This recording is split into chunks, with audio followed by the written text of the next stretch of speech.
Howdy of you delicious people, I'm here today to talk about Dead Space Downfall. So I'm going to try as much as possible to talk to either about the hardcore fans of this or the completely oblivious people that have never heard of Dead Space in their lives. I am to have found Dead Space when I'm to just go on and watch people talk about video game stuff and talk about what is to go on and be their favorite games or to be their favorite video game characters, or also from time to time just see people uh, doing gameplays of Dead Space, and I never quite got it because I would easily just write it off as like, oh, this is just a zombie apocalypse that happens in space. Like, what do I need to know more about that? And like, it didn't really seem like there was much of any story really there. So, like, what is the point of a thing like Dead Space where we're just consistently seeing like a minor character just putting the boots to a necromorph and like going from section to section, and like that's all we're seeing, just gunfire and stomping and and like that's it. uh and jump scares and what have, like, there's an easy way to just kind of write Dead Space off as being like another Doom or Sigourney Weaver Alien ripoff, um, and for me, like, I never went on to actually go and do the homework to really understand this world up until today, up until yesterday. I mean, to really fully understand the Dead Space world and what it's about. So I had to do quite a bit of research to better be like, no, wait, like there's something really interesting here. And now that I've kind of unraveled this, I'm like, okay, like, cool, like this is much more something that I can get out of than I thought it was. Plus, also this anime movie kind of reminded me of like Train to Busan, where we have the zombie infection that happens within a train, and it's very close quarters, and yeah, like, but I continue to just say zombie apocalypse, but like the technically zombie things that you're seeing within this Dead Space franchise is to actually be called necromorphs, and there's also to be this kind of winged flying thing that is to be the infector that they eventually show the process in kind of like the later parts of the film of how like these necromorphs and the infector, all of these people just go on and they explain how it all works and so on and so also there is to go on and be this alien marker artifact structure of kind that is to be this weird curving uh looking monument of sorts that these people are to go on and find to use as a energy source of some kind, which I'm not quite exactly sure. Eventually this marker, or in some people's cases they say red marker, is to be need to be sent to the Unitology church to be studied or to be put through uh, to be used as an energy source or what have you, or also to be put through to their U.S. government because this is a human race and they're going on to mine for resources. So it comes to find within this movie that this marker is to have dangerous properties to it in a number of ways. It seems to have hallucinogenic properties to start to have people slowly but surely become crazy. As well as also within this movie, we come to find that uh, people are noticing that this is to kind of really affect their uh, when we go to the Ishimura spaceship, their devices, their ways of communication. They're this, they're that, and whatever have you. As well as also, like at some point, the Ishimura ship just fires off all of its escape pods, and they don't quite understand why. And they're saying that there's so many glitches happening, and nothing is to go on and say that it has to do with the marker or the planet's core or anything. Like they just go on and they're just trying to just throw ideas in the air to just try and figure out what's all going on here, but they have no clue because this has never happened before. You'll get a lot of that through this entire animated thing. It's like, yeah, this has never happened before because this is the prequel to Dead Space. So, and they'll go on to say, it's like, well, yeah, we've never seen a person that has gone on to do this. But yeah, like a lot of that will happen throughout this entire animated movie. It's the whole process of like this random occurrence of all these things happening. And a lot of people are going on and swiping a lot of things under the rug, even though there's a mass number of murders or self deaths happening, or self murders happening. They're to swipe it all under the rug and just say, like, well, like, we're in deep space. People go crazy. People be crazy. Not tying it at all to the marker because there is a lot more violent acts that are happening with this marker as it appears. Yeah, so there's a lot of stuff that I have to go on and break down and say here. And so, like, forever I'm to go on and immediately say all of them. I'm to not remember what all I just said. So, I'm to just keep on going until I wrap this bad boy up. So, within this animated movie, we have this marker being found by these miners on Aegis 7. And then the Ishimura ship makes its way with these gravity tethers to try and collect this said artifact, this said marker. And what does this start out as this outbreak that happens on this planet, eventually via a technically two-person shuttle, is to eventually have this planet breakout spread to this Ishimura ship. And we have this whole security team that doesn't really have much of armor or much. They just have jackets and whatever clothing they are to go on it and wear upon them, which is not much. And then also when they start to go through these battles against these necromorphs, like it doesn't really seem that they get any armor or nothing on themselves to kind of clearly protect themselves, which doesn't make sense to me. But like I guess there is no having of that within this spaceship or world or whatever. But let's move on here. So we go on to have also like a protest going on between the people who are to religiously believe in things, as well as also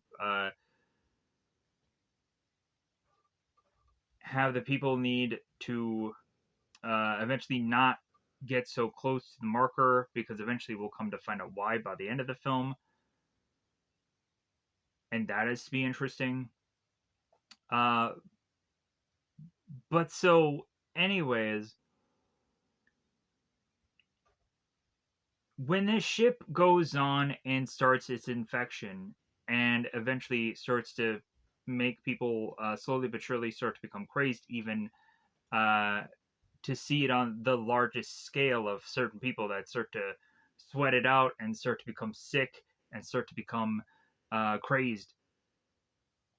Uh, Eventually, we're to go on and start to see some kind of like done for time things, which kind of just irked me about this animated movie. Like the one thing that I didn't like about this film is when Vincent is and her team is to go out to try and save this group of people that are kind of all locked within this one room, and the necromorphs are trying to get in. And so after Vincent goes on to save these people, like it just seems that that group and Vincent seem just separate. And I'm like, why? Like those people have no weapons to their name, and yeah, it just doesn't quite make sense to me. But so, and then at one point also, Vincent is to try to get on a comms and try to call anybody, and she gets no answer. So we have to assume that everyone is to go on and seem to be the be mysteriously kind of gone at this point. But also, like right out of the gate within this movie, like Vincent herself kind of sets everything up already for how this is all going to play out in this movie. So like like what they go on and they do with this whole vlog thing here kind of ruins the movie in a way. But we always have to realize with the horror scenario that there always has to be like a final girl situation. And like I was to also in a way like put myself in this situation as I like to in every single world ending crisis of what have you. And in my opinion, like there is no way in hell that I'm gonna go on and be able to survive like Dead Space. There's no way. Like I don't even understand how these minor characters or minors like in the first Dead Space video, how they survived that length of time. I don't get it. Um, like I would go on to just be like, dude, like there is no way to survive an onslaught like this. People are gonna freaking die. Um, like so, it would make a lot of sense for this world to just break down the way it does and just crumble. Because yeah, with these necromorphs versus the human race, the necromorphs are gonna win, without a shadow of a doubt. And like the more and more we get into like the crawlers or the baby whatever things and whatever, yeah, there's no way that the human race could survive an onslaught against these things. Like they're just too difficult. And then also like there isn't really enough of good weaponry to take these down so easily, because you really have to go on and have like almost close combat to try and take these things down. And even that, like you have to kind of really like you have to expend a lot of bullets or expend a lot of plasma cutter things to just kind of chop through these things. And yeah, that takes a long time to take down one of them. And if you have multiples of it, you're freaking dead. There's no way for you to survive. Uh, like you just really have to go on and figure out a way to like take them on like one at a time because otherwise you're freaking dead. So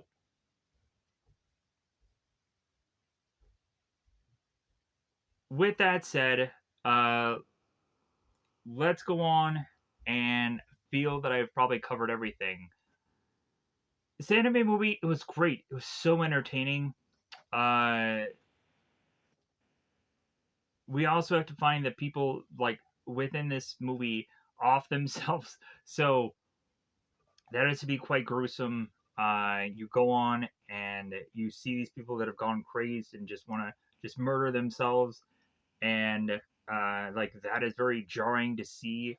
But like eventually, when you go into the very first Dead Space video game, and you see people just at some points dare taking their own uh, lives at some points in that you're like, wow, okay, like that's where I'm like, I would actually like to see Dead Space as a show, but like that would be very hard to try and sell somebody on. Like you'd really have to figure out a way to like tone down that show if you're gonna go on to go about it. Uh, but regardless, it would be rather interesting to see done as a show rather than I think John Carpenter is so interested in making Dead Space a movie, but I'm like, I don't honestly think that a movie can give me enough time to tell like a complete story. I feel that like unless you're doing like a Lord of the Rings thing where you can kind of release like a movie in a good chunk of time of a franchise like a Lord of the Rings or yeah, like that would make a lot more sense. But anyway, I think it would be better off as a series, in my opinion. But anyways, so and I hope that it's not like a long stretched out. Like I'm thinking like the Purge show where they're going on and they're taking one Purge night and they're stretching it out to be just one whole um like that would probably get kind of like come on but uh oh also this thing is to kind of remind me of the Lawrence Fishburne movie Event Horizon, except for that is to go on and explore how like the afterlife in space and whatever have you, and that ends up getting pretty dark and but pretty interesting though, and it's all about these people going on and discovering this ship and it being kind of like a ghost ship and then they figure out why. But anyways, so let's go on and let's get to the full breakdown of this. Let's get into the spoilers of this so that way I can kind of get this done. Because the more and more I go about this, the more that I'm to uh, not quite remember all of exactly everything that I'm to go on and say and break down here, as I've tried as much as possible to try to figure out exactly all the perfect words for this whole endeavor. So, this anime movie was great. I really did enjoy it. Let me know in the comments below your Dead Space lore or whatever you want to add to talking about Dead Space and whatever have you. Maybe there is a Dead Space video game thing that has a lot more story within it, and could just be more than what I've gone on to see within the very first Dead Space uh, video game thing that got remade. But anyways, I am to go on and say this movie's great. And so, where can you go on and watch a animated movie like this? I would, of course, recommend Tubi TUBI. Currently, at the second of this recording, it is to be available on that app. Or you can also go on to a app called Zelifonic, Zelivonic, Zelivonic, and you could check out this movie there. Uh, Other than that, yeah, it's about time to just break this movie down. I'll go into pausing this thing and just get out all the information that I can try to do. There to go on and honestly be like every sliver of a character that is to arrive within this movie, then I'm to not know every single name of them. So, really, at some points, I'm gonna have to creatively talk about certain characters as I don't know all of their names, and also uh,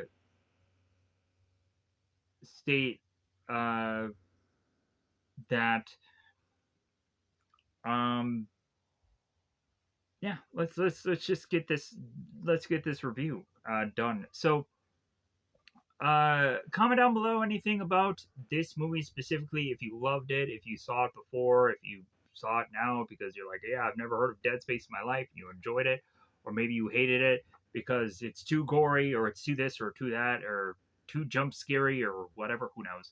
Let me know in the comments below anything about the Dead Space video game series.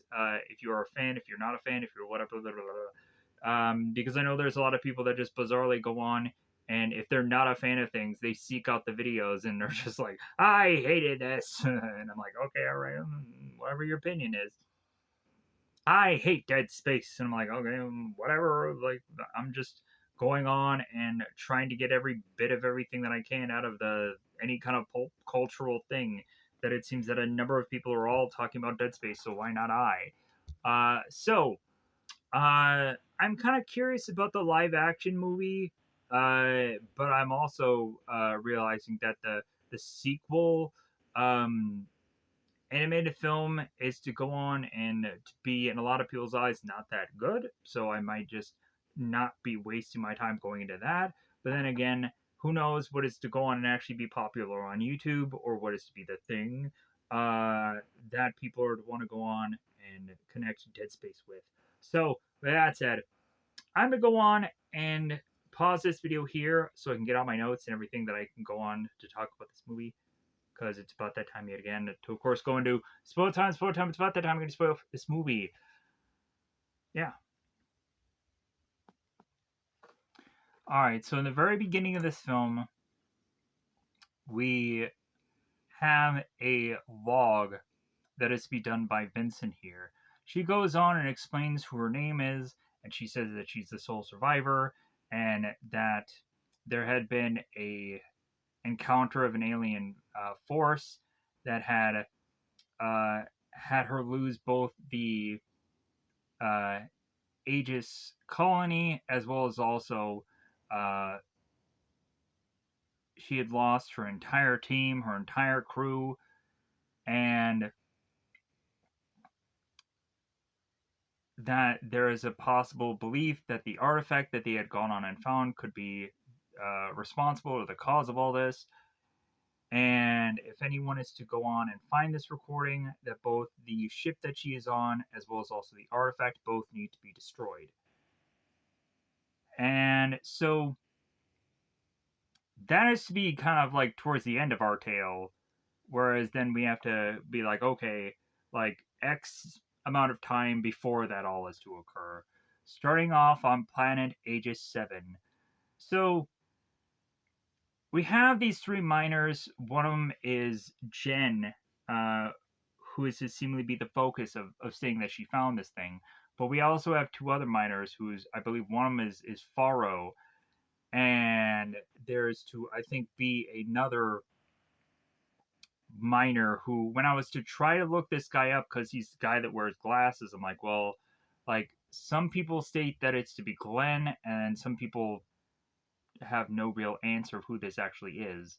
And you guys can go on and correct me in the comments if this is to go on and be Glenn or someone else or not, because you're to be experts of this thing, or you're just to hear the voice and the voices to match in the animated movie. But anyways, so we have these miners and they're looking at this map that comes out, and so they're like, okay, we have 30 meters to make it to this marker. They have no idea what this thing really is that they're going to. They just know that they need to just get there, that there's some unusual activity that's going on here that's ripe with it. So like they realize that they just need to go on and make their way here to figure out what's going on. So eventually, this leads to the three of these miners, Jen, Faro, and other guy, uh, slide down this crevasse and or crater, this hole, it seems. So they end up toggling their flares, this light source, for them to be able to see, so because it's so dark here. And they further go on to see things that they've only read about in books. And so, as they further and further make their way uh, through this location, they go on and they find the marker.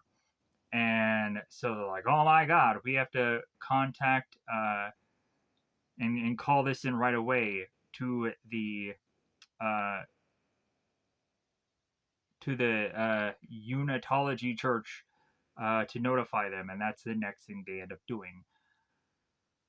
They have to call in and they have to like tell them the exact specs of all this, so that way they can get a good dimension of what all to kind of take from here, and so on and so forth. So they mention how they are to have the artifact discovered, and this is to be what seems to be their second marker.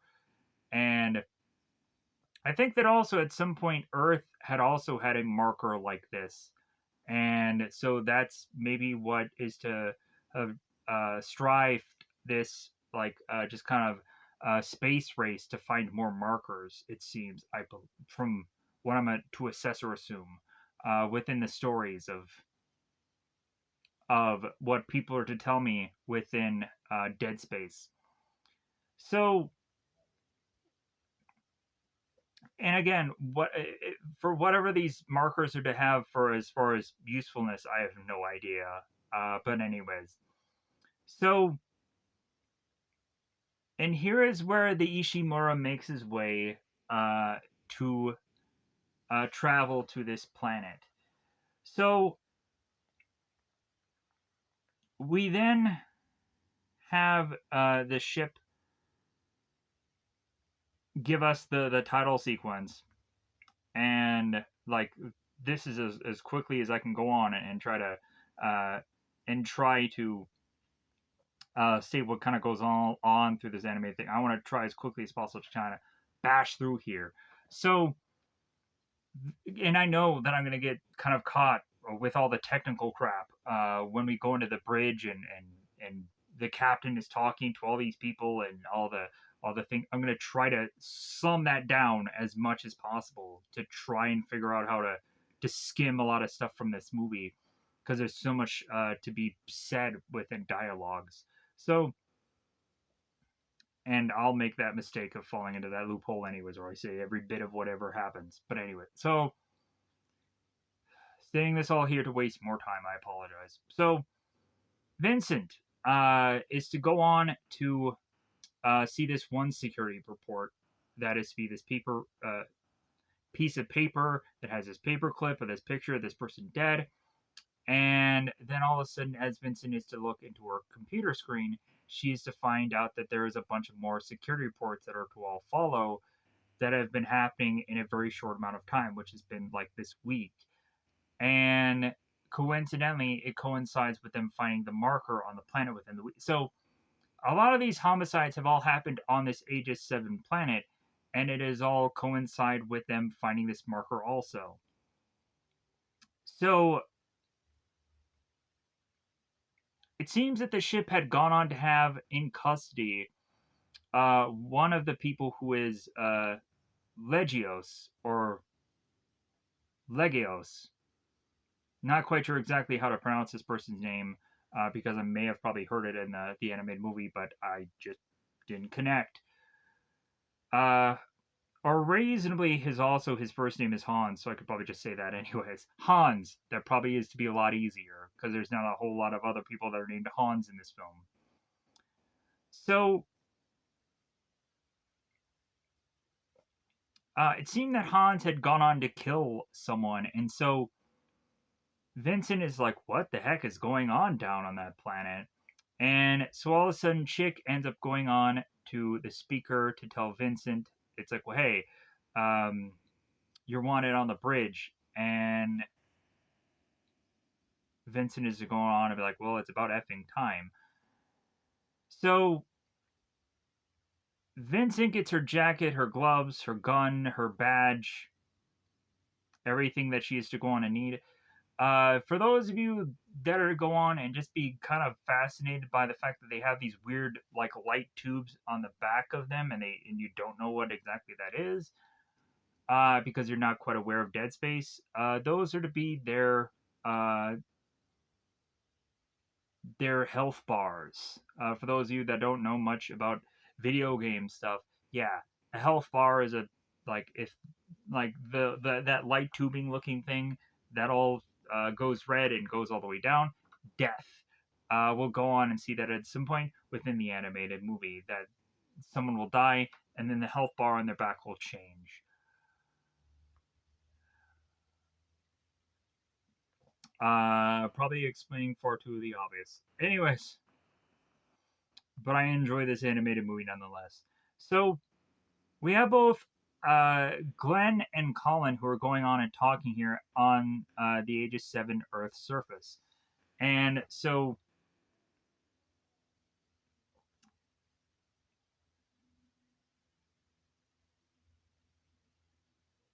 it's interesting their conversation here because they go on and they start talking about how they assumed that the universe had some form of life, and then that's not true, that they're all alone. in the universe.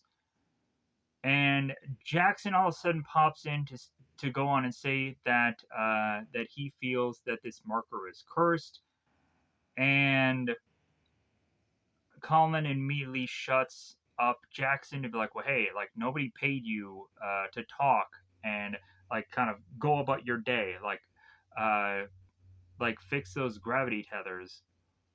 So,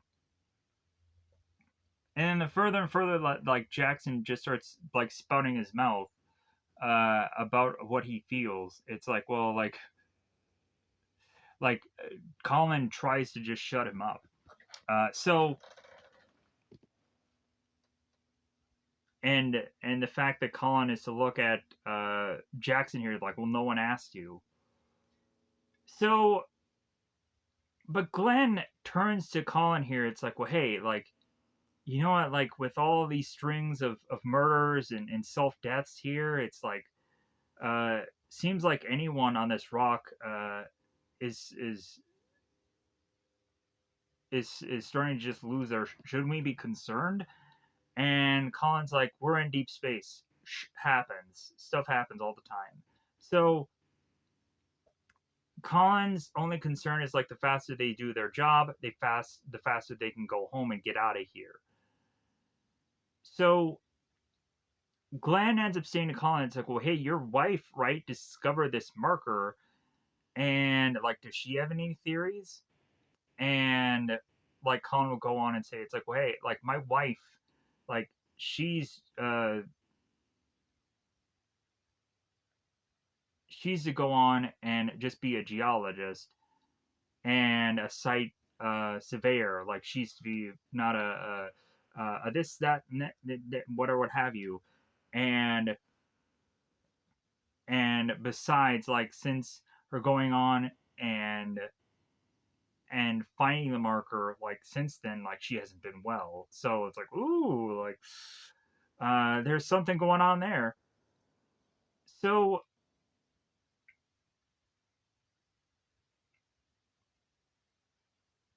we have Colin and we have Glenn, and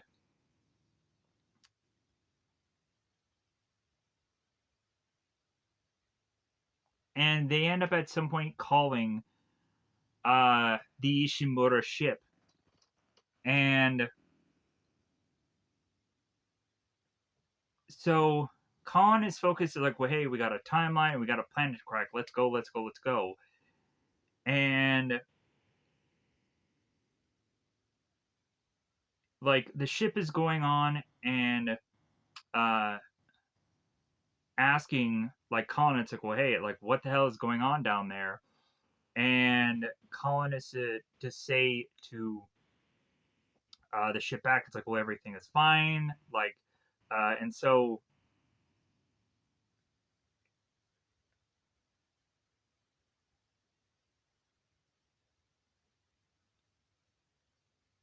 because they just want to get this done and over with. So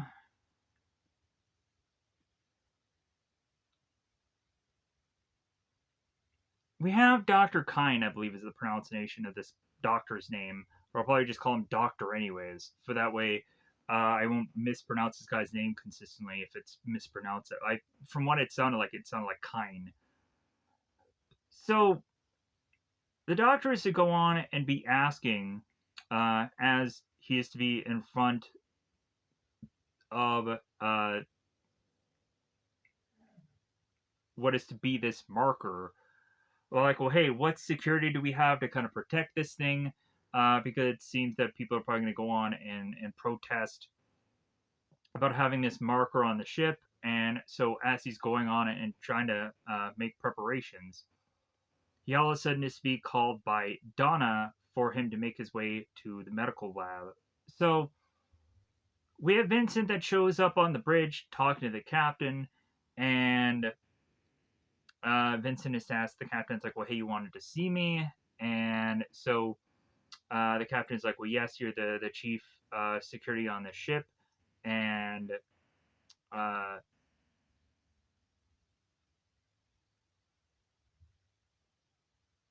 Vincent is to go on and be quite unsure about even going on and bring the artifact on board. And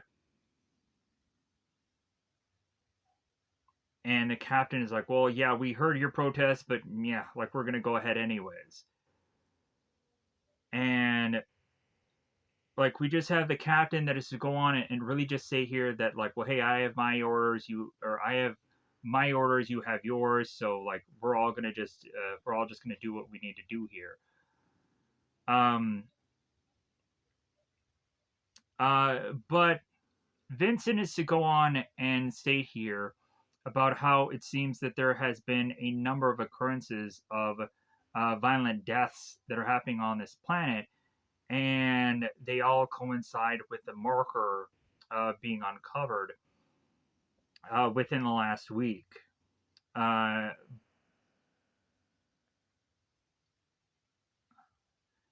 and also, like again, like the captain is just to try to sweep that all under the rug with like, you have yours, I have mine, blah blah blah blah. So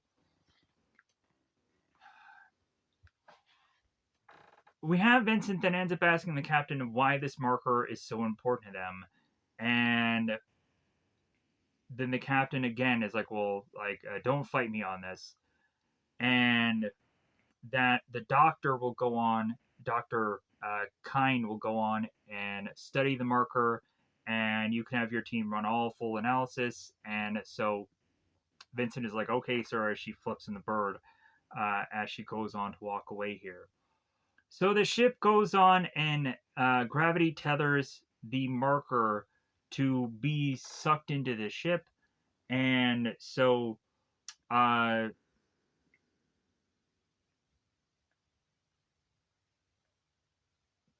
we transition to now the medical bay or the medical lab. And I want to just say med bay because I'm just so used to just saying that on Star Trek. So we have Donna, this doctor who is with Hans here, and this Hans is to go on and state here that I had to kill. You understand? Uh, they need bodies. They need to turn. And so yeah, so Hans has lost it. He's gone full cray cray. And so as the doctor makes his way to Donna, the doctor ends up asking Donna, it's like, well, didn't you give him a sedative? And Donna's like, well, yeah, I already had. Like, he's fighting it. And so, so Hans is to eventually get free of his strappings because he has to have these leather straps on him. And he is to go on and grab his head in agony, and he is to put his own fist to his face and start punching himself out to try and end his suffering. The doctor is to try to grab on to Hans, trying to secure him, trying to get the straps back onto his hands here. And then uh, Kine here goes on to get another sedative and injects it into Hans here, and that knocks him out. So Donna is to notice like how like giving this man a sedative and how like it had no effect seems to not quite be possible. And like the two doctors are just very confused about this man, about how it seems that he was very healthy and mentally stable, and then now we're seeing him like bash his own face with his own fist, and that he has gone on to kill two members of his own drill team, and it doesn't make sense. So kind is to think that maybe it has something to do with the colony, but then again, like a lot about this planet is to kind of just puzzle them. So kind of suggests Saldana, it's like, hey, do all the blood work you can, just examine him up and down, test anything and everything. as Kindness is start to realize that they are to start to haul in all of these dead bodies into the morgue, and there is a plethora of them. So we're back with the bridge. The captain is to go on and see that uh, the artifact, as well as the ground that is within it, is being tethered up here. And so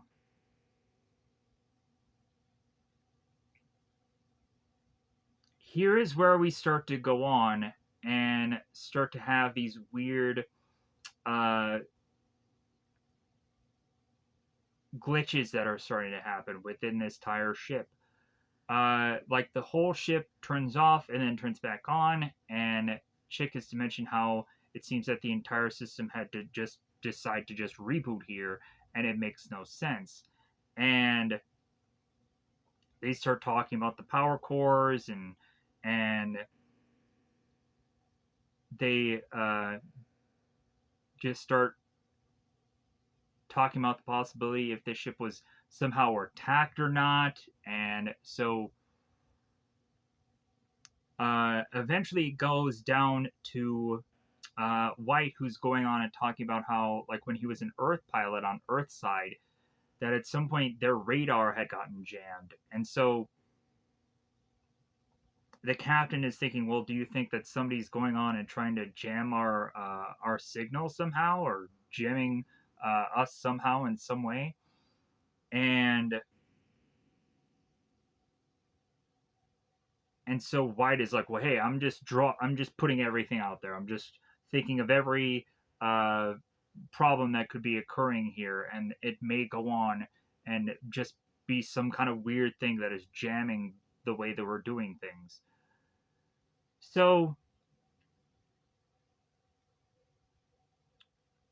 as the captain wants to go on and have a conversation with Collins, and it's interesting here because Collins, it seems like he has the name Collins, but he's also be called Foreman Burrow here. So we're very confused about who Collins is and also who Foreman Burrow is. And that could be very confusing within this entire animated film. Um, but anyways, uh, the captain wants to know what is happening on the planet's surface, and he hopes that he can get some kind of communication. But we'll go on and find out that there's too much interference, that eventually they'll get like 40% of real uh, calm conversations, and it'll just kind of be cut off at some point. So both Colin and both Glenn, the miners, are on this shuttle, and they're making their way back home. They're making their way back to this base. So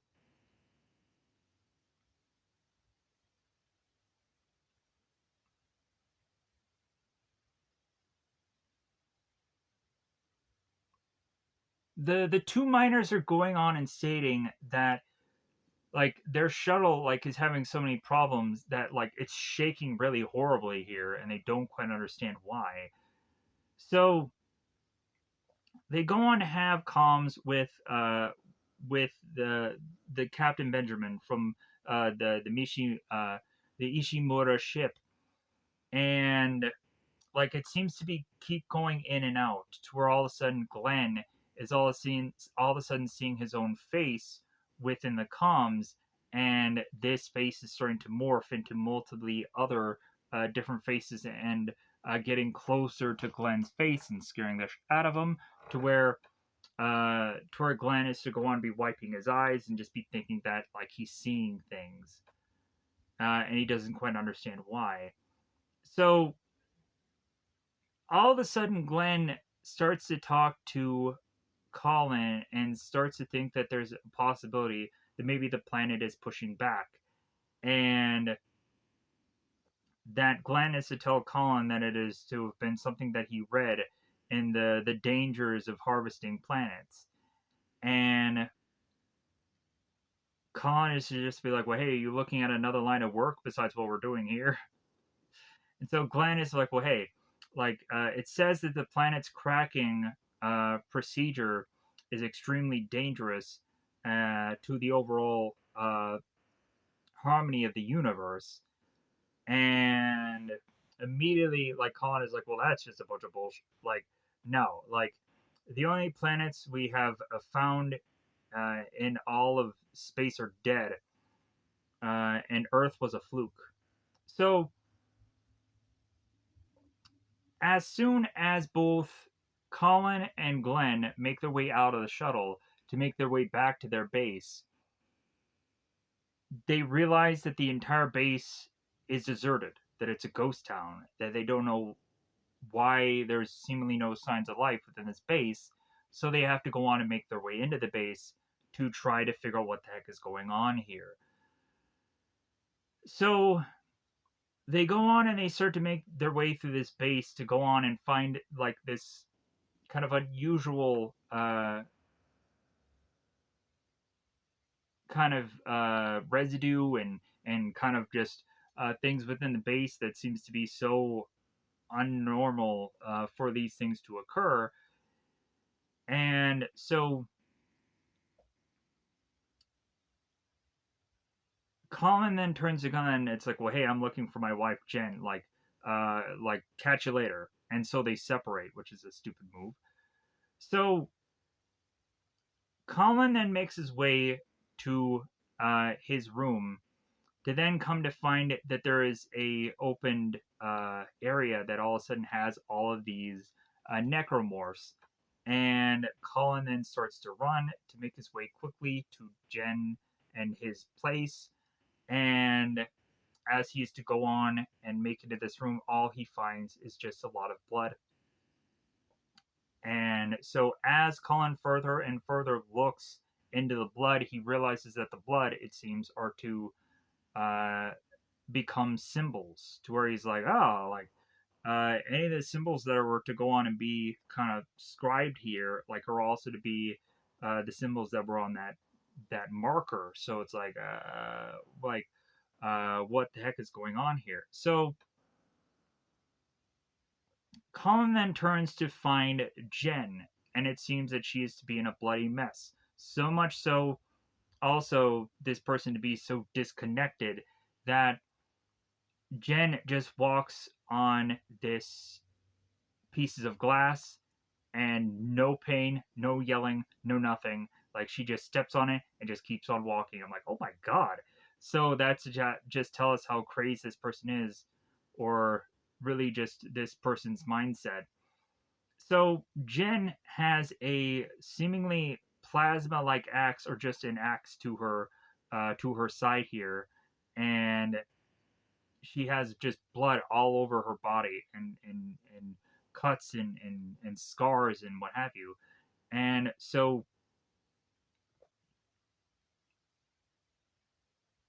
Colin is to turn to his wife of like, honey, what are you doing? And Jen is to mention how all of those things were to go on and be marks, and how she needs to go on and make some on her own body. So she scrapes her arm with her nails and cuts into her own arm. I'm like, oh my god! And then she used to say, "My flesh, my blood, and or my flesh, my bone, and my blood." It's will all go on and eventually be like to be a sacrifice and what have you, uh, to eventually be a whole part of this. And then she goes on and she axes her own head and then falls over. Uh, that her body, her flesh, and her bone are to be meant for just a higher purpose, which is eventually to become one of these necromorphs. And because these people are to go on and be so crazed in this manner, that they are to think that they need to go on and need to become a body uh, for the necromorphs. Don't know why. So Colin is to grab his wife, nearly headless, but still grabs her anyways. And it's like, no, no, no, why? So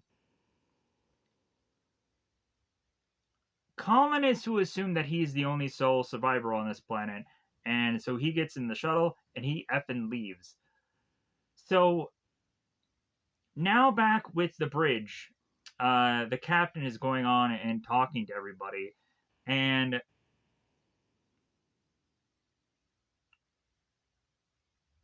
we have the doctor Kine that is to state that that the last analysis that he had made of the marker suggests a psycho somatic energy field, which probably means nothing to a lot of people, like Gook.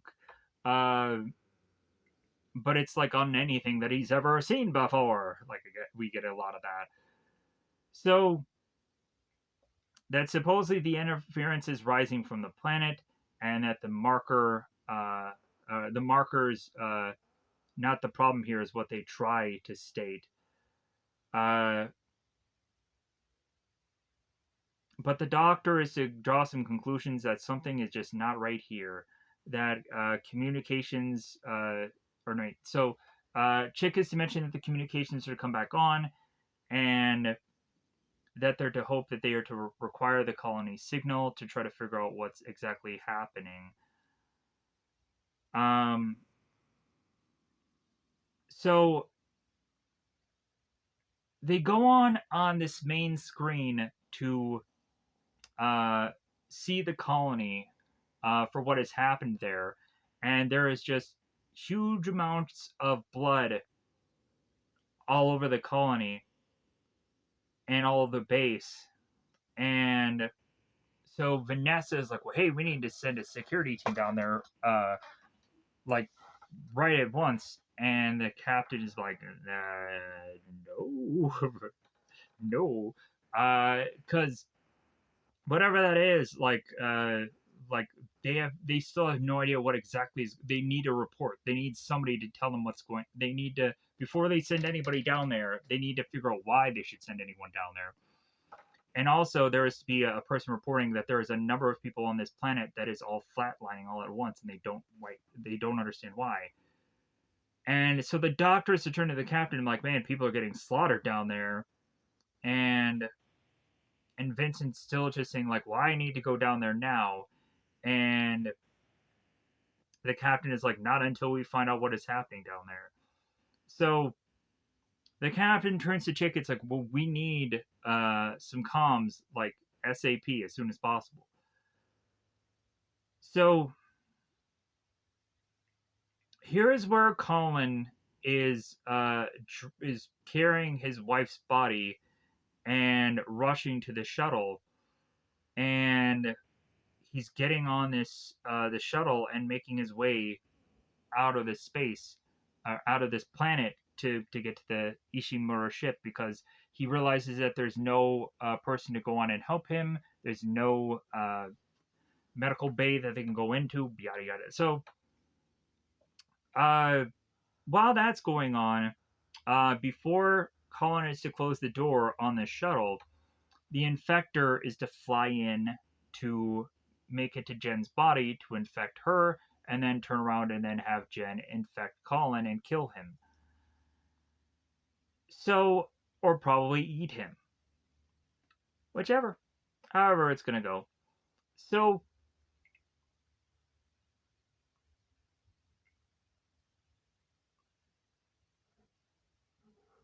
they would go on to finally like have communications uh, with the dig site, and there seems to finally have someone come on there and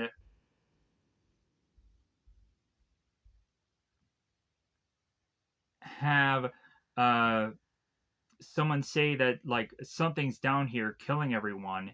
And so Vanessa's like, well, um like who is down there killing everyone?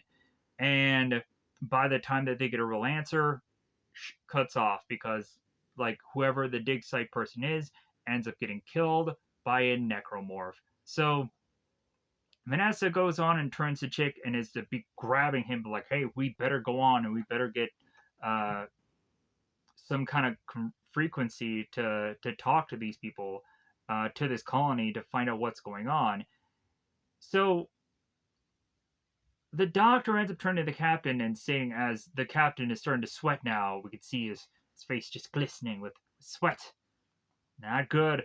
So the doctor is turning to the captain and it's like, well, hey, we need to call for help. And the captain's like, what? And so the doctor is like, we don't have the forces to protect this ship. And the captain turns to the doctor. It's like, do I remind you that we're in actually restricted airspace? That we actually shouldn't be here, but we are. So, uh, but the doctor is like, but circumstances have changed, uh, and the captain's like, well, my orders haven't, and so the doctor is begging the captain. It's like, well, at least contact the church, like, see if they can go on and tell us something, and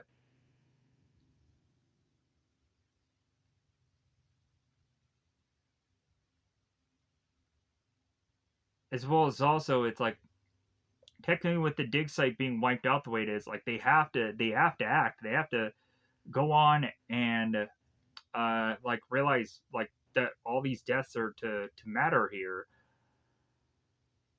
But so that they also have to realize that there's something very dangerous down there within that planet. Uh,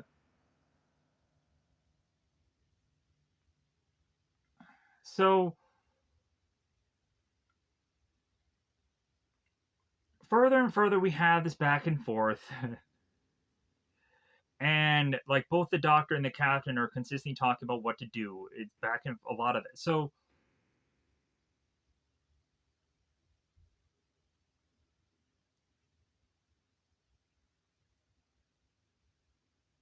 but the captain is not to go on even when Vincent chimes in here. The captain does not want anybody on or off the colony. So like really we're kind of just stating that like the captain's like no, this is a no go, like we're not going to have anybody go down there or anybody come up here because it's too dangerous. So uh Vincent is to say it's like, well, you're condemning innocent people, and the captain's like, well, do you want me to put this entire ship at risk? Like, we don't know what's going on there. Like, if anything, like this planet just needs to get quarantined until like we figure out what is really going on. And so Chick is to go on and mention to the captain that there seems to be an incoming shuttle that is a to appear on their radar, and the captain is to say to lock all the bay doors on every level so this ship does not go in there. So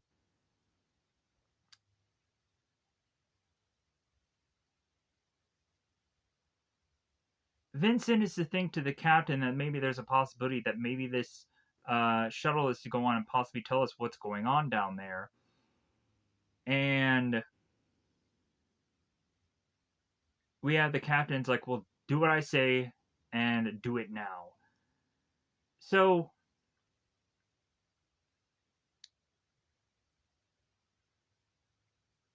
we have Colin calling from Shuttle 7 to the Ishimura. And he's to go on and state that he's going to land there. And Chick is telling him, like, well, yours is to return to the surface immediately and that you cannot land aboard this ship. And Colin is to say it's like landing, crashing, or shot down, pick one. Like, but there's no way in hell where we're going back to that planet. So Colin goes on to make his way into the docking bay before the doors close. And as soon as he goes on to do that, that's when he turns around and realizes that Jen is still alive and is going to turn against him and kill him here. So The shuttle crashes into all of these boxes and lands, and so Chick mentions to the captain that the shuttle has slipped through Bay 17 before they could secure the doors. And so the captain is to say to Vincent, it's like, okay, like you go on, you take that uh,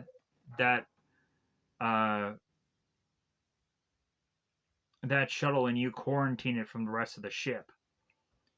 So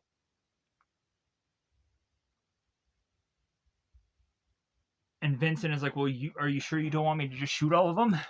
Whoever they just shoot and kill all of them, like to just kind of to just make sure that like none of this happens on the ship. So Vincent leaves, and then here's where the captain's like, oh, like, oh. So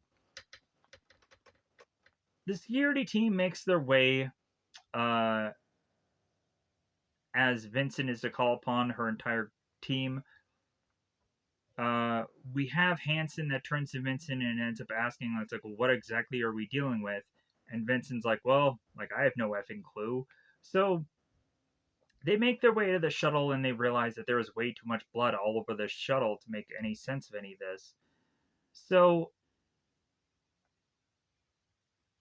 there's to be a bunch of jokes that are thrown around between Shen and I believe both Hanson.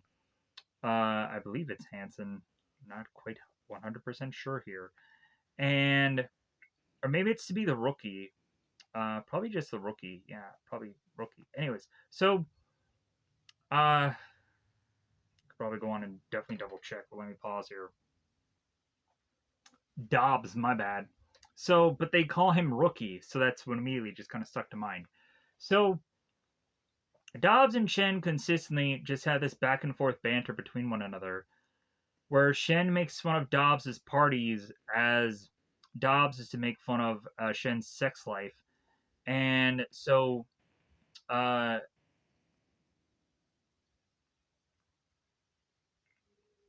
the further they go through this ship, uh, we have one of the guys that notices like, well, like there's no pilot here. Um, Pendleton realizes that there's no pilot here. It's like, well, yeah, if somebody was flying this thing, like they definitely aren't in this ship. So they go on and they realize that there is a blood trail here. So they have to move out and figure out where that blood trail leads.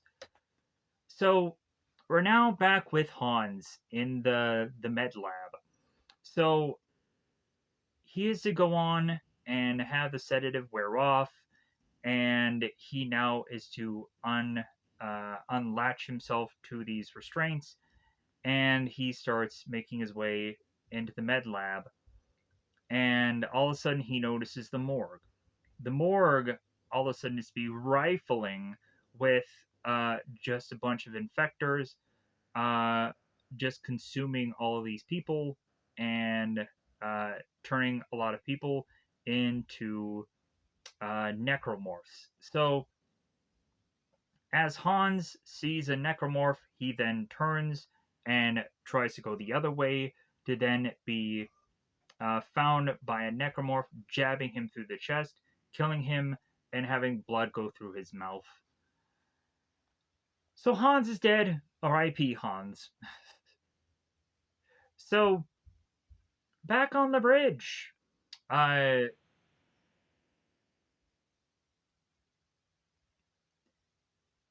we have the captain, we have the doctor who are talking about how Vincent's team has secured the dock, and there's no sign of the shuttle crew within the ship, and they're like, what? So, uh,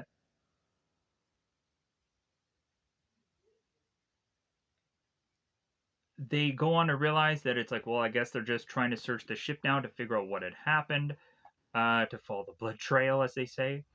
So,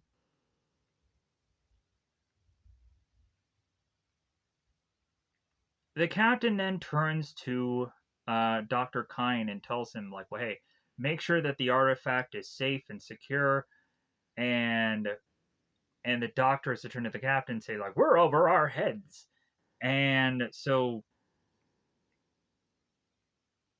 like, the doctor is desperately pleading to the captain that they need to contact Earth to find out what is our next course of action. And the captain just concluded that maybe this is all just a test of their faith. And the doctor's like, what? And the captain's like, nothing. And the captain turns to the doctor and just says, get down there. So we find that the doctor is to be in between both these unitologists and the security guards that are going on to protect said artifact, said marker, said thing. So we go and have the doctor who's to state to all these unitologists that the captain does not want to have anyone see the artifact right now, that this is a secure area, so on and so. So eventually, the more and more that this goes on and doesn't really get much of anywhere, a guy named Irons steps up and he wants to go on and try to get these people to go away because he is like them. So like he will go on and kind of get them to dissipate here. And if a security guard is going to go on and tell them to go away, like it'll be in a much more hostile like way. And the security guard puts a gun right to Irons's neck, and it's like, well, not like if I'm going to go on and do this to you, this is actually me being cordial. Just wait till I actually do get hostile. So Irons then goes on to turn around, and it's like, all right, brothers and sisters, there will be plenty of time to observe the holy relic when we return to Earth. The church may first interpret the markings, and if we are to be enlightened by their words. So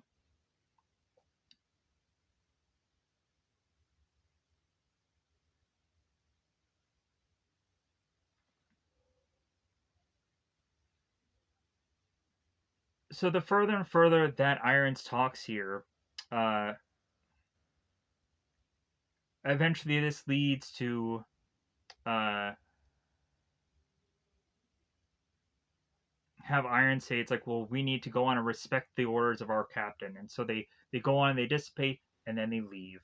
And so Irons turns to the doctor and says, see, like they are reasonable people when they are confronted by violence and feats of arrest or threats of arrest.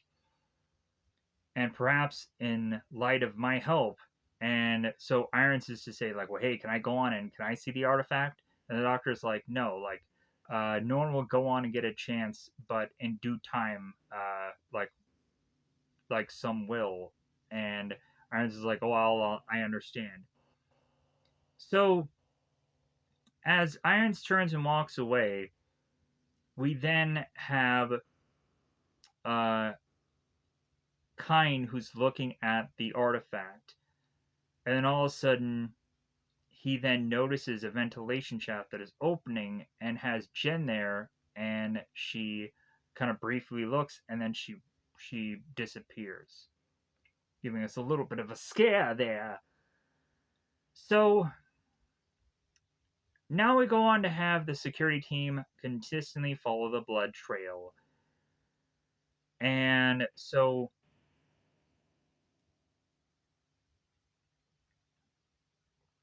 they don't quite understand the footprints that are being made with this blood, because they're starting to see that there's about a set of 15 footprints and they don't quite get where all these are coming from. And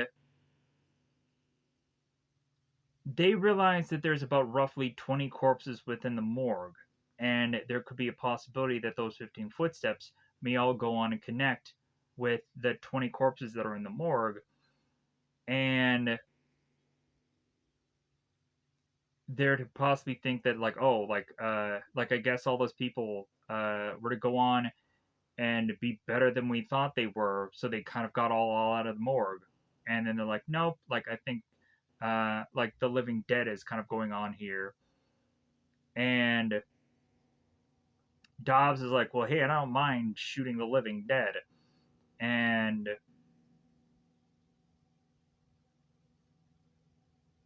so we go on here to have Pendleton, who is to spot a dead person that is on the ground, and it seems to be an unusual looking dead person. So Pendleton turns to the group and says, hey, I got one. And so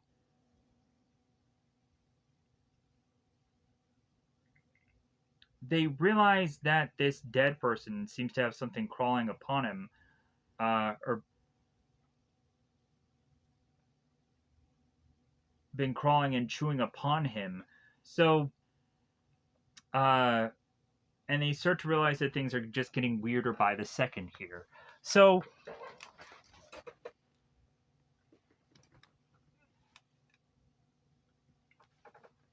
as more pawns is to come in, uh, about Shen's dating life,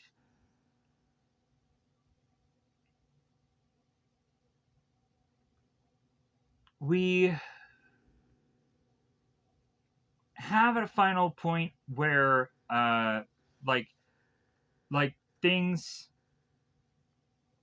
uh, go on to start to kick off here.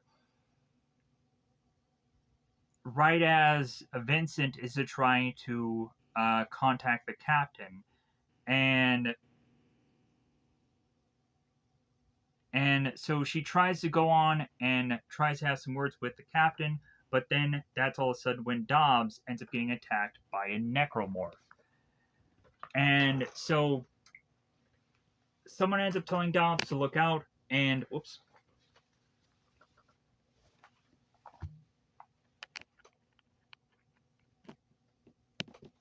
And it becomes too late because Dobbs ends up getting bitten in the arm and continuously getting attacked. And so Vincent goes on to grab the necromorph and ask for help for other people to thrust this necromorph away from them.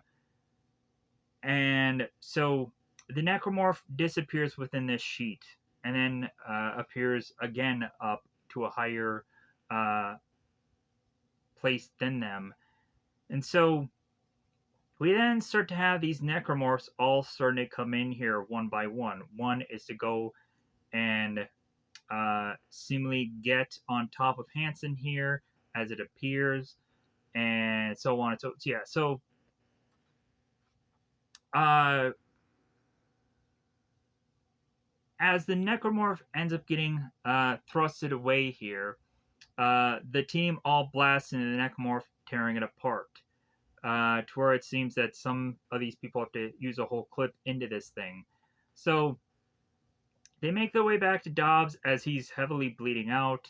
They grab onto Dobbs's hand, and again, we have the captain wanting a report from Vincent, and so Vincent is to state that Dobbs is dying, and we've got to stop the bleeding. So the captain is to, of course, want a more report of Vincent and what is actually going on, and Vincent is to state that they're in the morgue and that they've got a man down, and that they've been attacked by something, not sure what, and that there ends up becoming another necromorph within this environment that they have to go on and shoot down. Shen is with Dobbs here as the necromorph is being shot down. So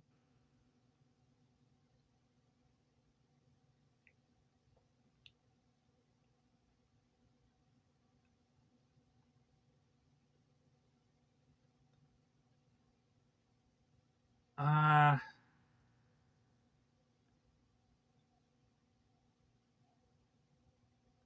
Vincent goes on and tells everybody that they need to try and secure this room because they not are to be sure what exactly is to be loose on the ship, but like they need to go on and have a safe room to just try and uh like find that, like, okay, if something happens they can just kind of get back to this room and be safe. So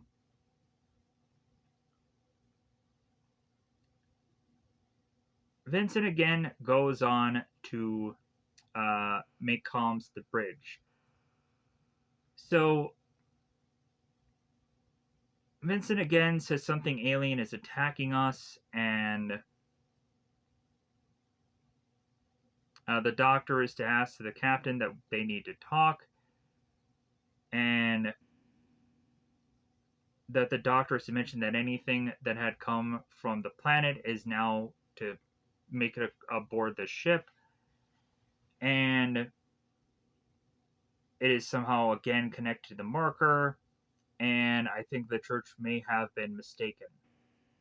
So now we go on to transition to now the shower room, and there is a naked guy running out of the bathroom as a necromorph is chasing him. He slips, he falls, and a necromorph is to murder him and kill him here. And eventually, at some point, the infectors start to work their way into making these dead people necromorphs. We come to find that there is a girl in one of the lockers who is hiding there, and I believe her name is Heather. So Heather goes on and is witnessing all of what's to go on here in this locker, and the necromorphs end up noticing her within this locker, and then so she gets out of the locker and starts to scramble her way out of this locker room with just a towel on her, and a necromorph catches her and stabs her in the back, killing her. So we again have uh, one of the people within the bridge talking about how there are 4 people within the ship, or 5 people within the ship that have started to flatline. So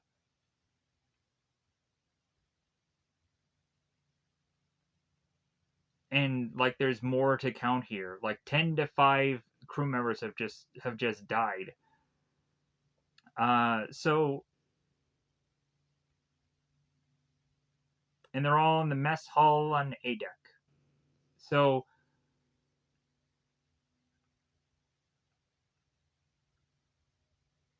the captain and the doctor to try and go on and get some kind of camera feed there to see what exactly could be going on here.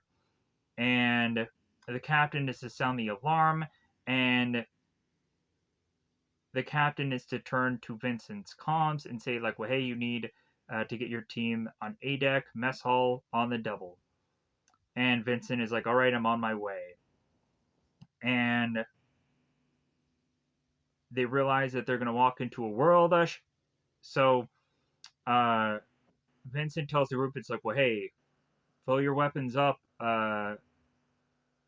with mags and let's go. So the team makes their way to the mess hall, and there are so many bodies there that Shen ends up puking.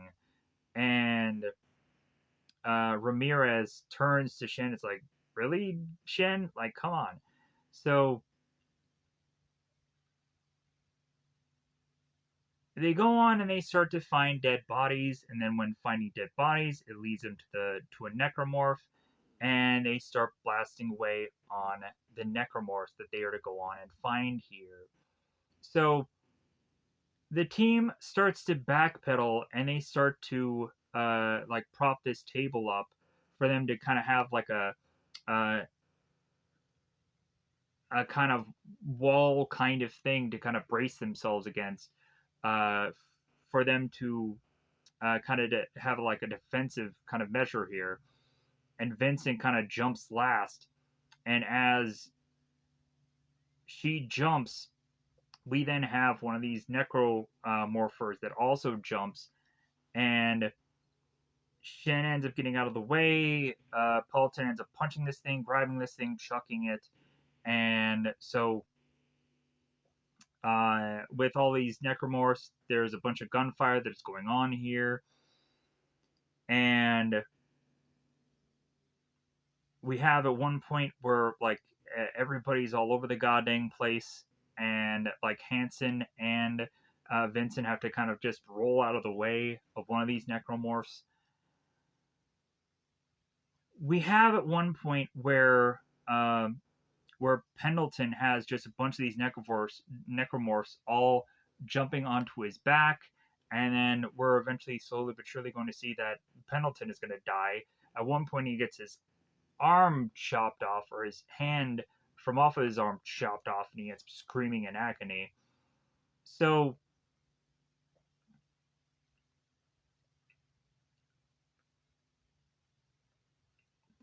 we also then see his jaw that gets like chopped off also technically, and then he dies. So Ramirez is down on the ground as again this onslaught is happening, and Vincent finds Ramirez's body on the ground, and so he grabs him and like, hey, we're gonna get the heck out of here. So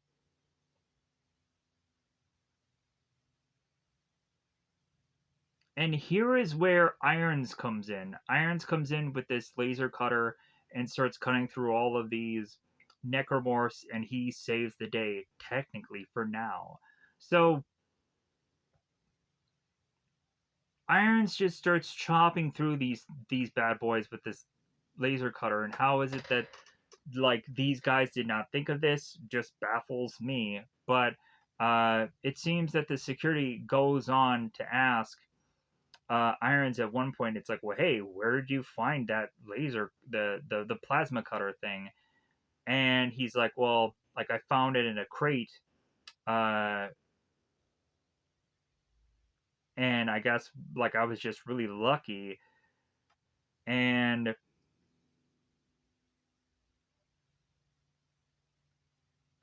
so like it was in a storage room down the hall. So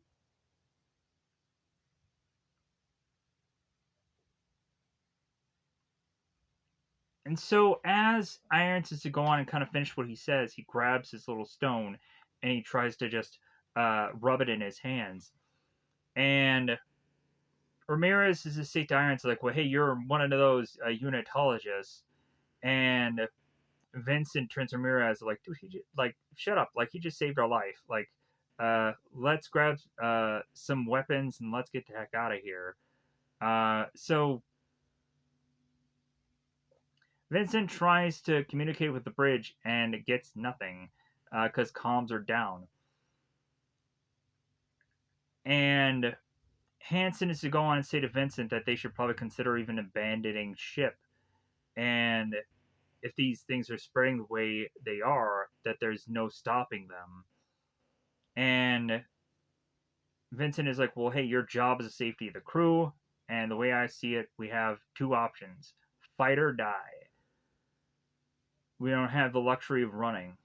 So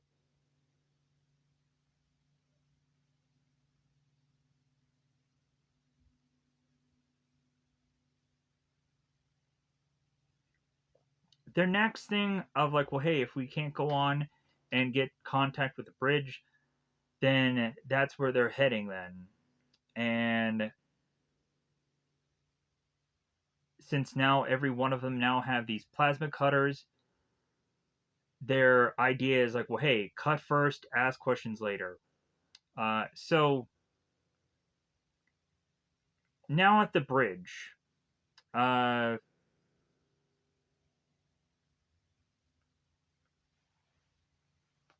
we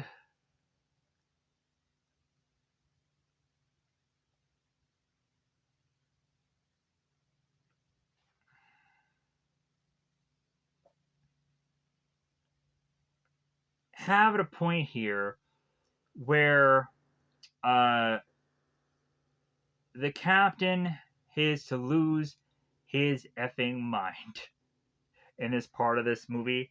So,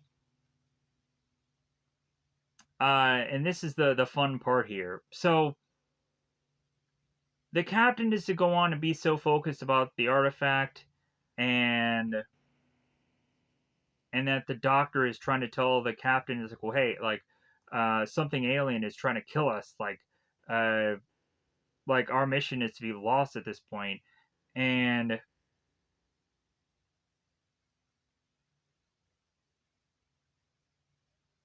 and we still just have the captain is like, well, this holy artifact must be delivered to the church, and this is to be because of the universal awakening, and the doctor is to tell the captain, is like, well, hey, keep your voice down, and the captain is like, well, hey, this is my ship, and I'm the captain, and so the doctor further and further talking with the captain as he is just so focused on this mission and nothing else that he's like, you know what, like,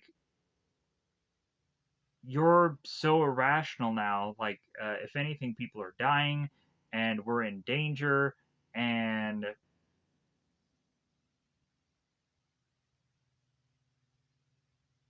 so the captain is like, well, the faithless want to destroy the artifact, and I won't allow it, Kine, and because they fear it, and this and that, and so the doctor tells the captain, it's like, well, the marker is making us paranoid and delusional, and for the irrational behavior that has been plaguing the colony, like the crew and now the officers.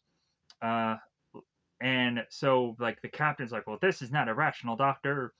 Like, this is religious persecution, and I'm not going to allow you or anyone else to destroy that artifact. Uh, like, White, have the doctor restrained. And then White is turning to the captain. It's like, no, sir. Like, if anything, the doctor is actually right. And so the captain is like, no, he's speaking heresy, and he's a spy. He's been planted on this ship. And so the more and more crazily that the captain is to talk, the more and more that both White and both Chick are grabbing the captain now, trying to restrain him, as we go on to have the doctor who is trying to get a sedative to give to the captain. So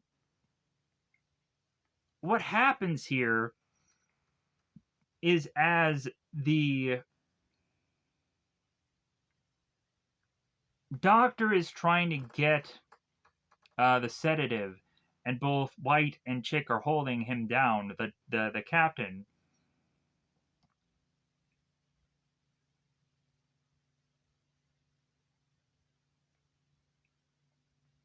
we have the captain that is saying that all of these men are like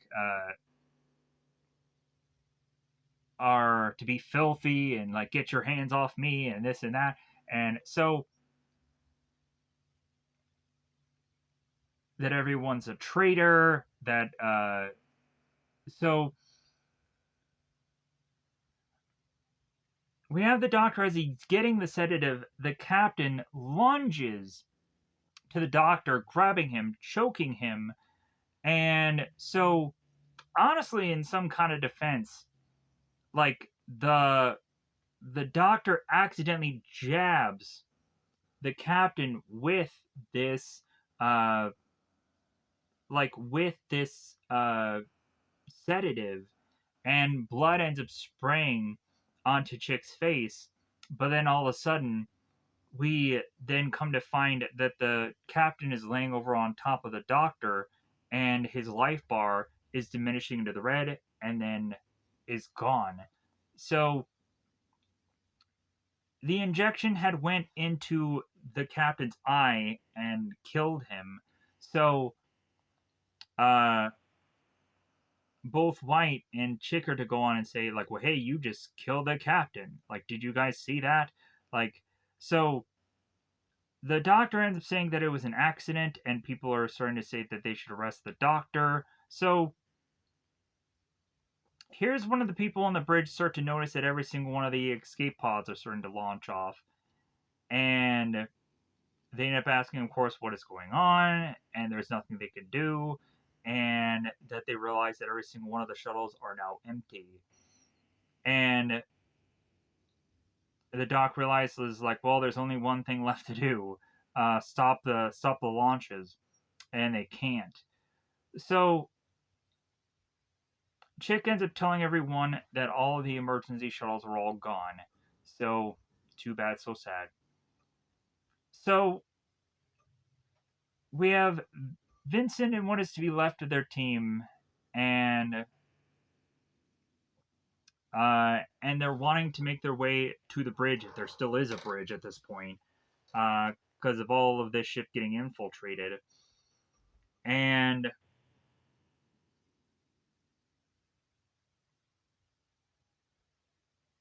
they all are what is left of this team, which is Hansen, Shen, Ramirez, Vincent, Irons, the new guy.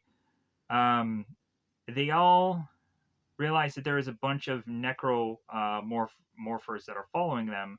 So they make it into this hallway to get into this door. And here is where Hansen starts sweating. He's grabbing his face. It's like, oh no. Hansen starts to go cray cray. So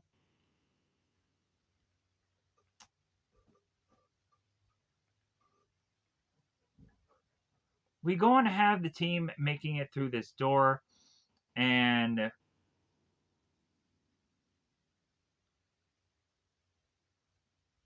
we come to find out that this door is a elevator.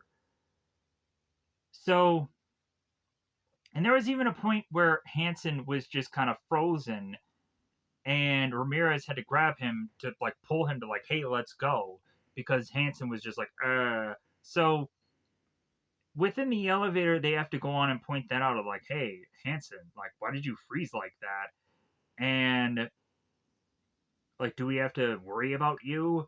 And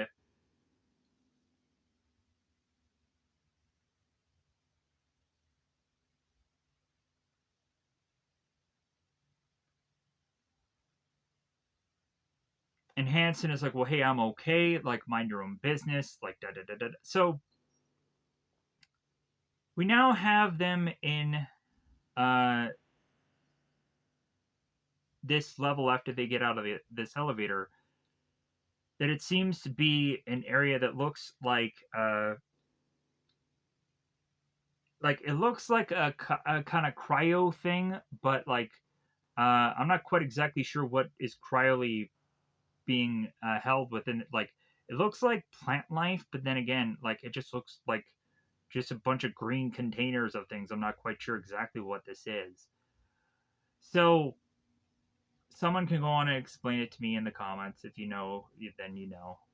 But anyways, so uh, Vincent is to turn to the group of like, well, it seems quiet enough, and it's like famous last words. So there's only one way to find out. They need to make their way through this brush. So like it also seems that there might like this stuff might be some kind of plant or some kind of tree that's like just planted here that may go on and be what exactly this is. This could maybe be their greenhouse room. I don't know. So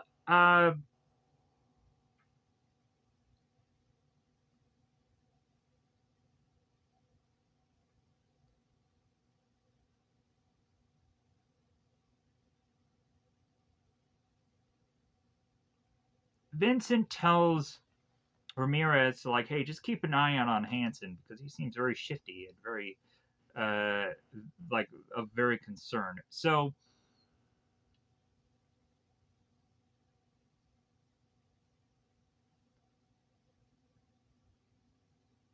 we also start to go on and see Irons briefly, like, and he's starting to do a little bit of sweating also. All right, Irons, like, but it seems that Irons is to probably keep it a little bit better together than a lot of other people who are to go on and become these crazed people. But again, like I guess you just have cooler heads prevail, I guess, except for Hansen here. So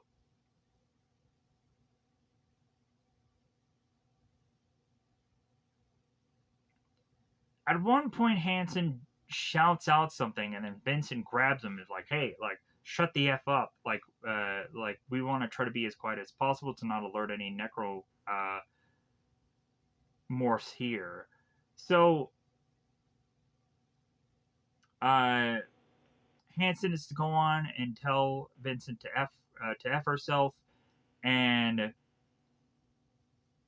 then Hansen is to say that Vincent is to kill all of them, that we're all dead, uh, and the team is to tell Vincent or to tell Hansen to shut his effing mouth, and we go on to have Shen that jumps on Hansen here, and Hansen is to say they want our bodies, and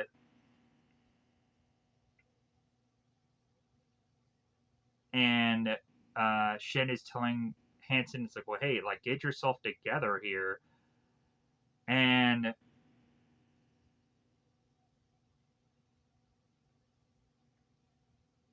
so here is where we go on and find a huge necromorph making its way to Shen, and Shen needs to dodge this thing.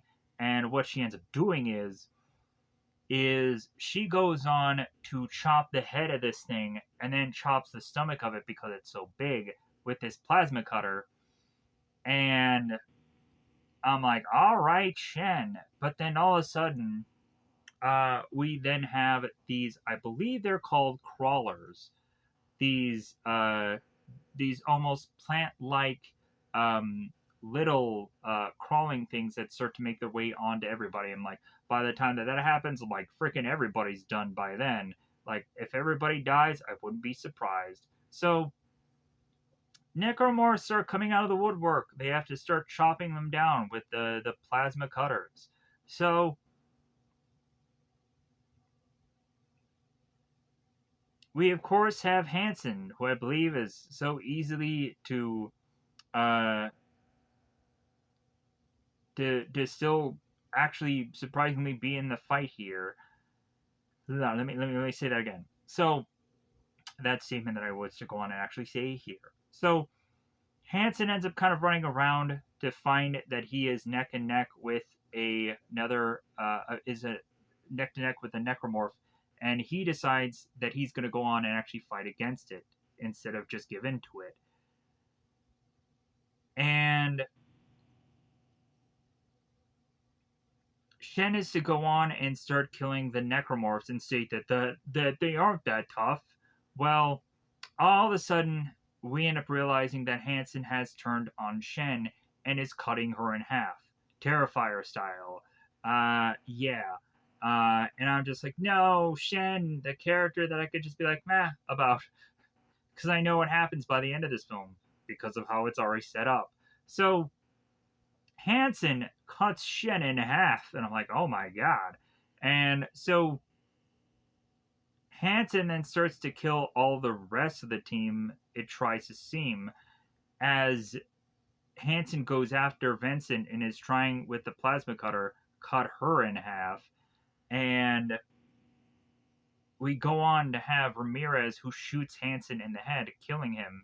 And so Ramirez tells Vincent, it's like, well, I wasn't fast enough, boss. And Vincent tells Ramirez, is well, it's not your fault. Uh, they turn us on ourselves. So it's like if they don't kill us all, then we kill ourselves. So Vincent is like, okay, let's keep moving, let's keep going. So White is now on the bridge, and so uh, Chick goes on and tells White that the captain's body is secure in the morgue, and they're like, okay, what do we do now? And like the captain's dead. Like we lost control of the ship, and there's no escape shuttles. And at the commuters array, the communication thing, yeah, bye bye. So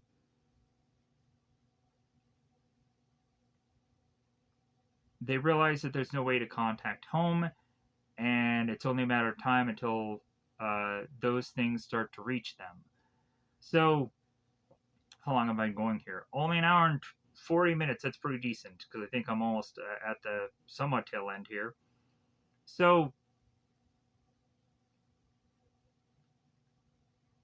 White realizes that the whole thing of them getting to this marker was all just a fool's errand. And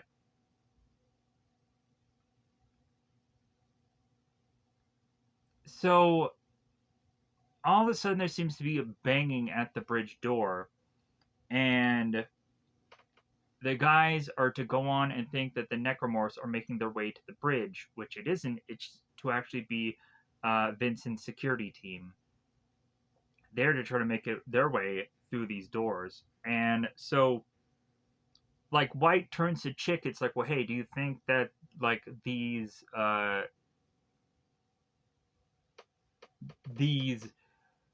necromorphs can make it through those doors? Like, probably. So Vincent opens the doors like, were you expecting someone else?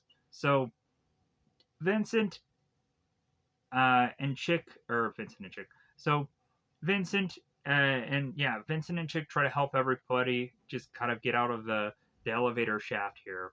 So Chick tells Vincent, it's like, well, you're a sight for sore eyes. And it's like, is that really a compliment? Like, you guys must really be effed then. So Vincent asks where the captain is, and White explains that the captain's dead and that Kyne had killed him. And it could have been an accident, but well, it doesn't matter really at this point now. So uh, Vincent ends up asking what the ship's status is, and it's like, well, communications are for crap, and since the crack, and most of the team was lost, I have been able to raise uh, any other squads. So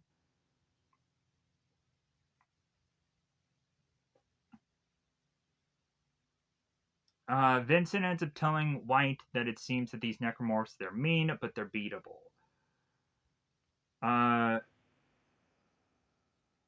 and White is probably assuming that all is lost here, and like that they are thinking that everything is over. And Vincent grabs White and is to say, it's like, well, hey, like your job is to help people survive. You're an officer of of for Christ's sake, and just do your freaking job. So they go in and they realize that the guidance computer is losing power, and that the computer's core mainframe is on D level, whatever that means. Uh,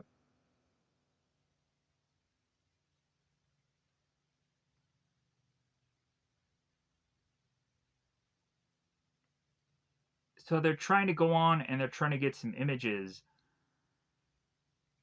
and they go on to find out that Kyne is starting to manipulate the ship. And so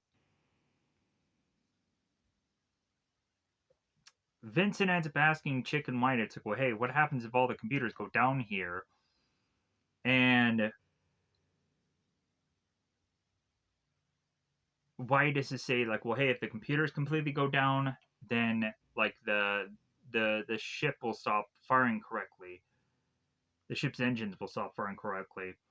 And that the weight of the rock we're hauling, combined with the planet's gravity, like will cause this ship to fall out of orbit and will basically just crash back into the planet. And so Vincent realizes that Kyne is trying to just scuttle the ship here, that we have to stop him. So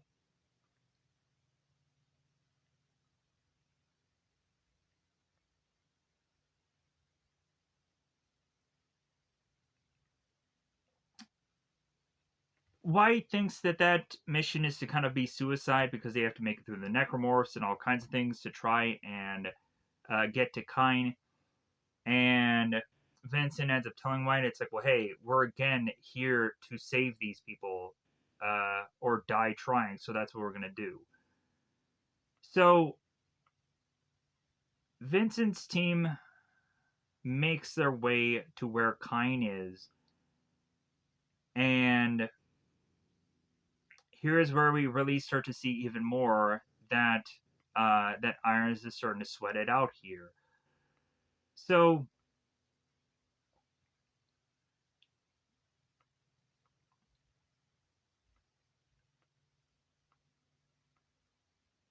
we have Vincent that notices that there are people that are within a ventilation shaft, and they have to try to figure out exactly where that is. And it seems that Irons knows the answer to that. So there is a room full of people, and necromorphs are making their way in. So they realize that they have to put Kyne's mission aside to help these people. So Vincent goes on to just be like, "Well, hey, I'll be the decoy for you guys to go on and for you guys to help these people." And Irons is like, "No, like I'll go on and I'll do it, and you guys go and you help those people." And Vincent tells Iron, it's like, "Well, there's no time to be a hero." And Irons is like, "Well, I'm not a hero. I'm just a man." So very heroic here. So Ramirez puts the ventilation shaft and closes it and gets to the people as we go on and have Iron start to put on his plasma cutter and starts cutting through all of these necromorphs. So we have Vincent and we have Ramirez making their way through the vent, and they're like, "Well, hey, we're here to save you, and we're here to help. Come on." So uh, people are to start to leave the room and get into the ventilation shaft so they can get the heck out of there. As again, Irons is trying to cut through all of the necromorphs that he can. So we have one person who is a little bit of afraid about leaving this room. And so Vincent turns to this blonde haired girl, like, "Well, hey, you have a boyfriend?" She's like, "Yeah." It's like, "Do you want to make it back to him?" And she's like, "Well, yeah." It's like, "Come on, let's go." So uh,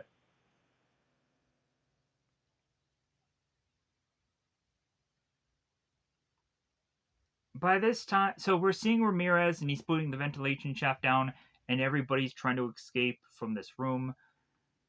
And so Ramirez is going and like kind of being on guard as these people all try to get out of this ventilation shaft. And we finally find that one of the necromorphs lose their hand, but jab it into uh, Irons' chest. So he's to just pull this thing back out and keep on trying here, but we realize that he's going to die soon. So Irons eventually, as all these necromorphs are still there, he drops to the ground, and I'm like, I'm kind of just. It doesn't quite make sense how there's no like grenades or no explosives or no nothing here, but I get it how like explosives would probably not make sense uh, within a ship like this because it would just kind of create this uh, like catastrophic event that yeah, like it just wouldn't probably make a lot of sense. But anyways, so or you would think that maybe they in certain decks could turn off the gravity and then like make it harder for these necromorphs to try and attack them the way they are. I don't know. I'm just kind of thinking here out loud. So Irons drops to the ground and says, "Holy creatures, transform me into your humble servant. Show me the path to enlightenment as you alter my flesh and free my soul." So Irons ends up getting downed, and then the infector comes in and takes him. And so uh, Vincent turns to Ramirez and like, well, I guess now we know how they work. So both Ramirez and Vincent they make their way back to where they're going, and they're making their way to the computer core to try and take down Kine here. And so what ends up happening is they need to get into the room, but like they have to take so much time up by trying to like adjust the console to get in there. So Ramirez is to go on and just have this whole long stretch of a story about how like his father had gone on to tell him that he was a coward and and this and that, and like Vincent is telling Ramirez like, dude, we don't have time for this story. But it's actually a pretty god dang good story, but I just don't feel that I have time to go into this whole stretch of story here. I just don't. Uh, like I already feel like I don't have time to just talk about all this. So, uh, so, but Ramirez's father had said that he had been chicken shit, and that his father wanted Ramirez to join the service, and like Ramirez wasn't all that positive about getting shot at. Uh, so, uh,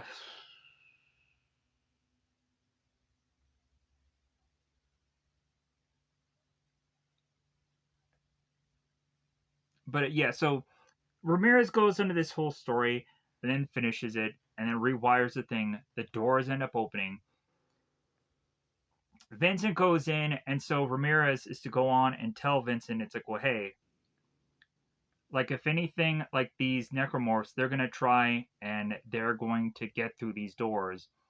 And Ramirez realizes that he's losing it and he's starting to sweat, and so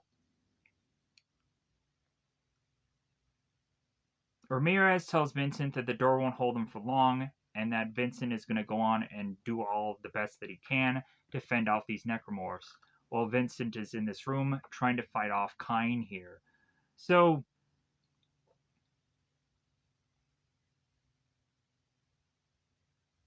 and Vincent tells Ramirez, is like, well, hey, knock it off, they're going to kill you. But he closes the door, and Vince is like, well, you stupid bastard. So, Vincent makes her way in to meet up with Kine, and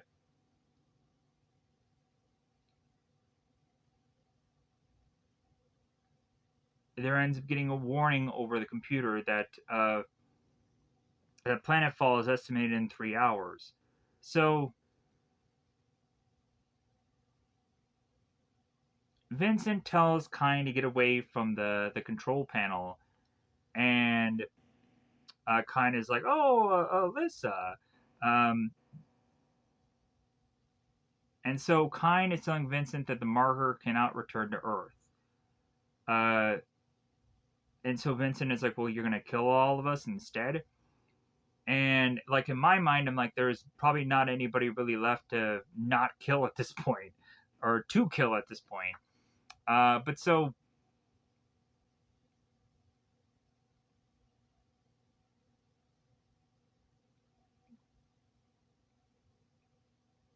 but the doctor is to go on and state that uh, that the mechanism is under control, the unitology is a lie, uh, that they've been deceived into believing that there is some space god when there really isn't, yada yada yada. So that lies had brought them here, and false pretenses.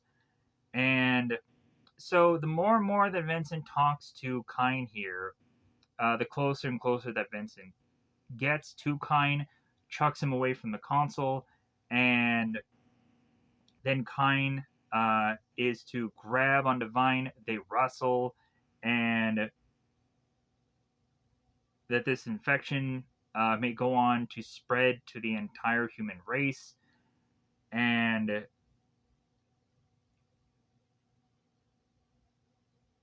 that it'll do anything it can to be able to have that goal. So,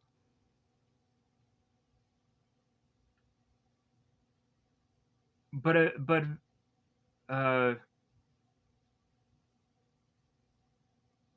but Vincent is to think the infections can still be stopped, and Kyne is to think that that Vincent is to be defiant until the end.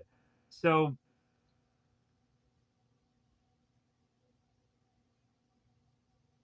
and that Kyne wouldn't think that Vincent would not go on and not be defiant. So, and that a good soldier will never admit defeat. So, uh, even when it's staring her in the face. So, we have Vincent that is to go on and ask Kyne for the access codes. And Vincent does not matter or does not answer. He goes on and runs off anyways. And so Vincent is calling out to Kyne. Kyne, he doesn't answer. So then Vincent is to try and call for the bridge. And there seems to be no answer. So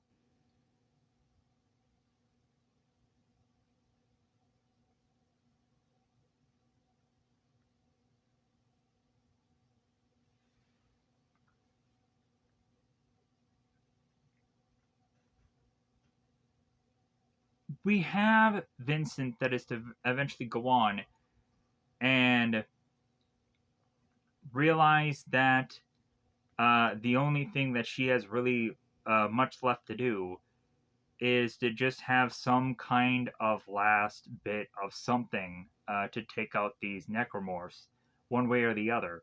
So Vincent is to try to make her way after fixing this computer to go on to be at where the artifact is or the marker is. And coincidentally, all the necromorphs have a problem with getting closer to the marker. It seems that there is all of a sudden like this invisible barrier that the necromorphs can't get close to the marker with, and and Vincent realizes that it's like, hey, you can't get close to this, can you? Uh,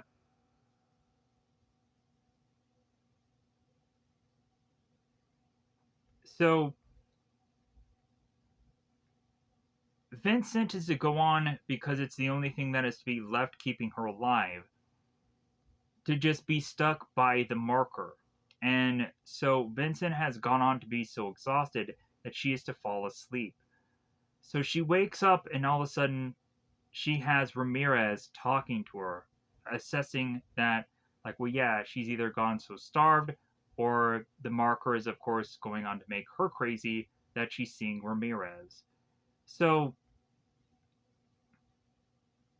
Ramirez talks to Vincent here and states that there's only one thing left to do, finish the job.